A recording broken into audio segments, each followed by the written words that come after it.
Okay, while I'm hanging around here on a Sunday afternoon, it's beautiful sunshine.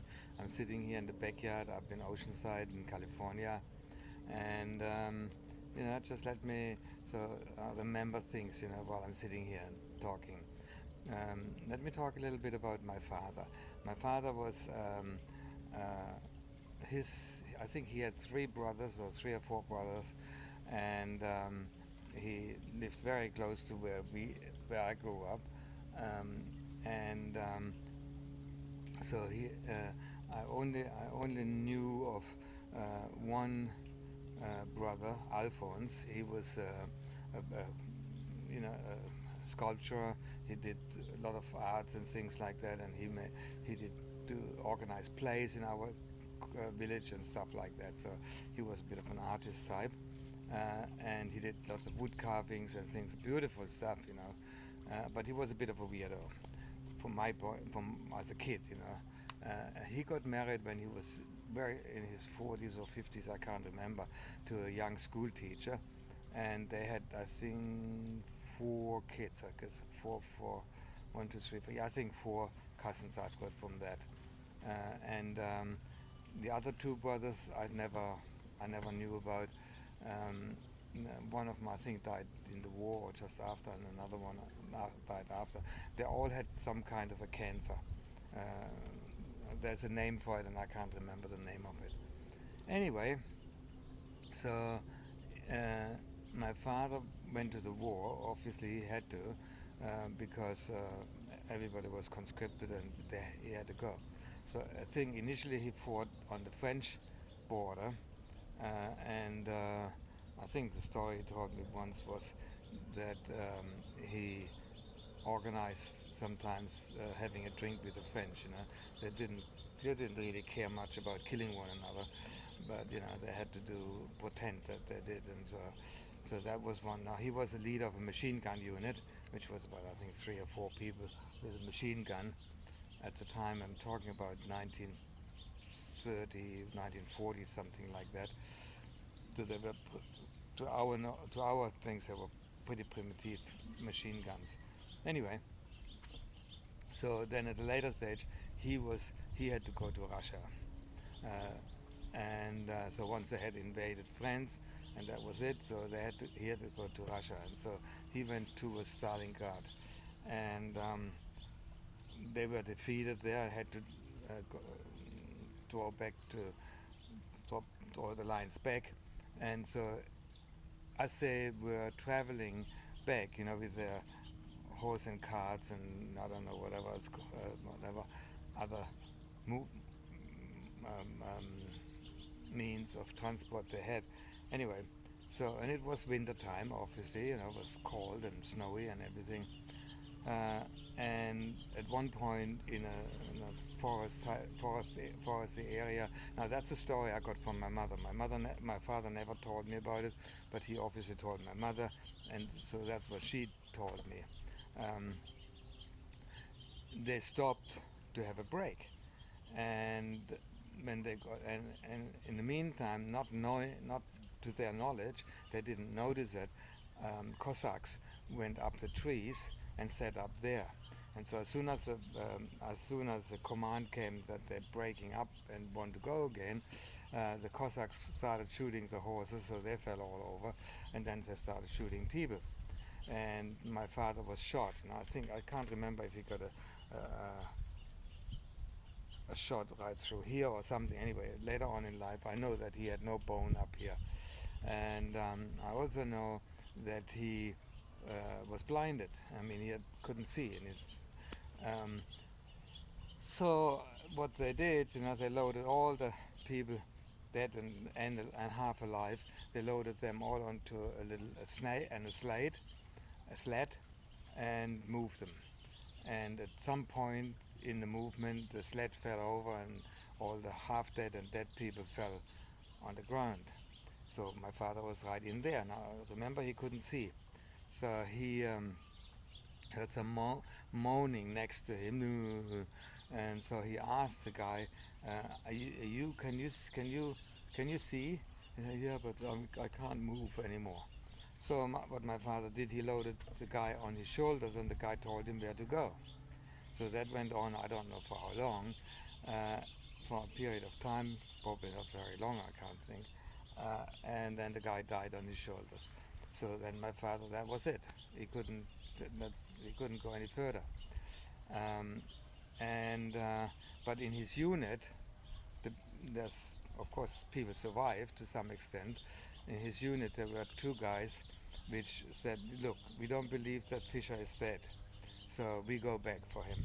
So they went back and looked for him, and with all the dangers they had to cope with, and they eventually found him and brought him back. And then he went to the hospital. He was, I think, he was blind for about 3 months, I was told, and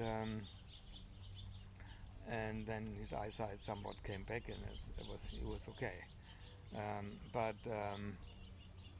so that was, would have been around, I don't know, 43, 44, whatever it is, or close to the end of the war.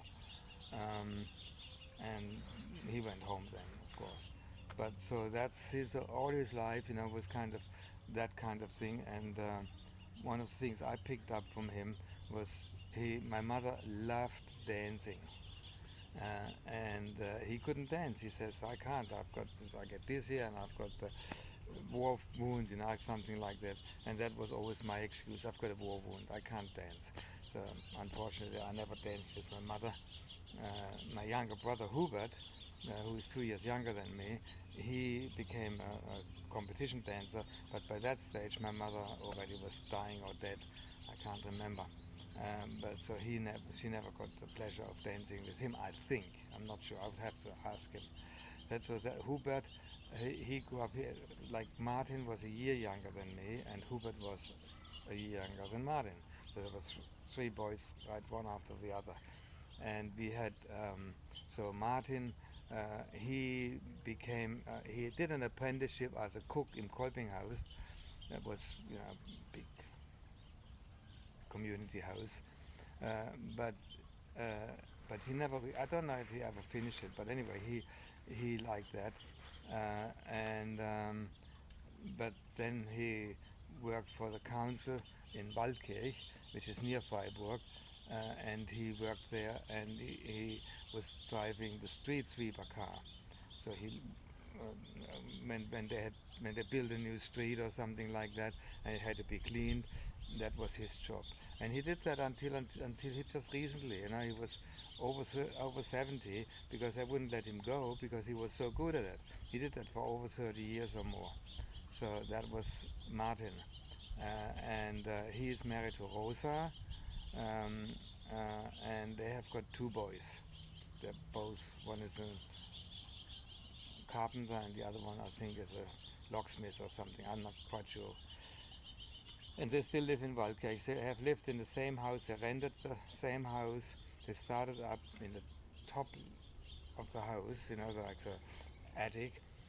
When they moved in at first, when they got married, and then they moved to the second floor, and then when the old couple who owned the house moved out or died, they moved to the third floor. So now the whole house is occupied by Martin and Rosa and their two sons. So and their kids, of course. So, and Hubert, I think he learned to be pastry cook at some point. I can't, as far as I remember. And then he went into insurance, and he was selling insurance, and he became very, very good at it. And so that was it until, I think he worked until he was 67 or something, until a few years ago. And even after he retired, they still had him as because he was so good with his customers that they always kind of sent the customers him, and then he convinced the customers that it's a good thing to do. So so anyway, but now he is what is he? He would be now. I'm 76, so he's 74, and he is still riding his bike. I get this thing on the internet, Comet or something like that, where he he drives this bike something like about 50-60 kilometers a day all over the Black Forest. So I can see on the app which I've got I can see where he went, and then he makes pictures of where he was, and so he's hiking and riding his bicycle all the time. So he's very, very fit. He's got 2 kids. Carsten is one son, and he is a PhD, and he is, I think, he works for an oil company looking where they can find oil or something, I don't know. And he lives now in Heidelberg. He was in Oxford for a while, and his wife also works in some kind of, I can't remember now. And then he's got a daughter, Sigrid. She lives in Switzerland, and she is with her husband and 2 kids, I think. And she is a mountain guide in the Alps. So she gets people like Americans coming over and wanting to spend time in the Alps and hike up there, and so she's guiding them around. So she and both her husbands, they both do the same thing. So that's about it for right now. Okay, that's about my siblings. Oh, there's of course my sister Maria. She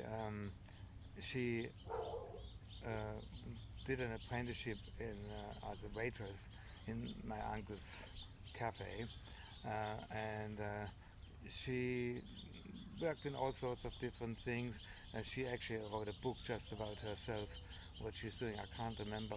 The book should be coming out by the end of this year, 2022. Obviously in German. She's very religious. She's all into church and everything like that. So are my brothers, both. And so I'm the outlier. I'm an atheist, or whatever you want to call me. But she spent about 12 years in Rio de Janeiro in Brazil, and she opened a nail studio. It had, I think, about two or three nail studios. I'm not sure.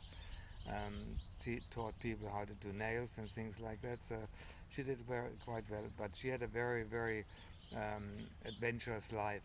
She, if yeah, but I let her talk about it at some point.